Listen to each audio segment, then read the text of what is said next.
आज चाहिँ साथै यहाँ हाम्रो सिनियर हाम्रो गाउँको यहाँ बिर्खा दाजु हुनुहुन्छ उहाँले चाहिँ यहाँ बिरुवा निकाल्नु हुँदैछ हो। दुसा जति चाहिँ निकाल्यो यो फल चाहिँ खेरो जान्छ भनेर चाहिँ अब राखेको यो दमै निकाल्नु यो खेरो जान्छ यो फल एक दुई खेतला भए पनि साट्छ 2 वर्ष पुगेको नसो राखेको अन्त उखाल्न मिलेन 2 वर्षमा त अब त्यो दामी ठुलो फुलहरू लागिरहेछ हो। अन्त उखाल्न नमिलेर चाहिँ यो टुसाहरू हामीले चाहिँ त्यो टुसा बिरुवाहरू चाहिँ हामीले निकालेको छ टोटली।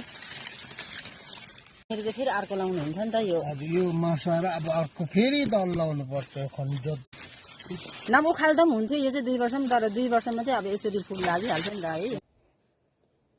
यो अलैँची बिरुवा चाहिँ फेरि 30,000 डिमान्ड छ र चाहिँ निकाल्दै गरेको 200को बिटा हिँड्न सबै अझै निकाल्नु बहुत छ बाँकी।